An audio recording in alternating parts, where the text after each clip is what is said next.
ನಮಸ್ಕಾರ ಸ್ನೇಹಿತರೆ, ಇವತ್ತಿನ ವಿಡಿಯೋನಲ್ಲಿ ನಾವು ಸುಲಭವಾಗಿ ಕ್ಯಾರೆಟ್ ಹಲ್ವಾ ಹೇಗೆ ಮಾಡೋದು ಅಂತ ನೋಡೋಣ. ಇದು ಮಾಡಲು ಬೇಕಾಗಿರುವ ಸಾಮಗ್ರಿಗಳು: 6 ಕ್ಯಾರೆಟ್ ನಾನು ತುರ್ಕೊಂಡಿದ್ದೀನಿ, 1 ಕಪ್ ಸಕ್ಕರೆ, 1.5 ಕಪ್ ಹಾಲು, ತುಪ್ಪ 4 ಸ್ಪೂನ್, ಏಲಕ್ಕಿ 4, ಒಣದ್ರಾಕ್ಷಿ, ಗೋಡಂಬಿ, ಬಾದಾಮ್. ಮಾಡುವ ವಿಧಾನ: ತುಪ್ಪ 2 ಸ್ಪೂನು,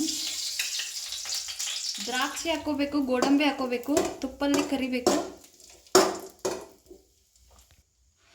ಚೆನ್ನಾಗಿ ಕಲರ್ ಬರೋ ತನಕ ಕರ್ಕೋಬೇಕು. ಕ್ಯಾರೆಟ್ ಹಾಕಬೇಕು, ತುಪ್ಪದಲ್ಲಿ ಚೆನ್ನಾಗಿ ಮಿಕ್ಸ್ ಮಾಡ್ತಾ ಇರಬೇಕು. ಈಗ ಸಕ್ಕರೆ ಹಾಕೋಬೇಕು.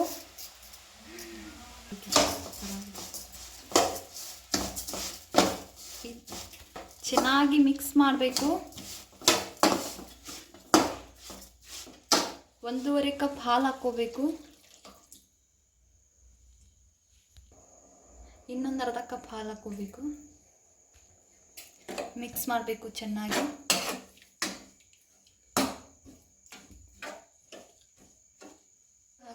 ಏಲಕ್ಕಿ ಹಾಕ್ತಾ ಇದ್ದೀನಿ.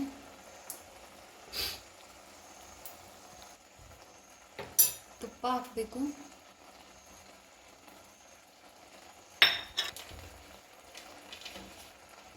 ಗೋಡಂಬಿ ಹಾಕಬೇಕು. ಒಣ ದ್ರಾಕ್ಷಿ ಹಾಕಬೇಕು. ಬಾದಾಮ್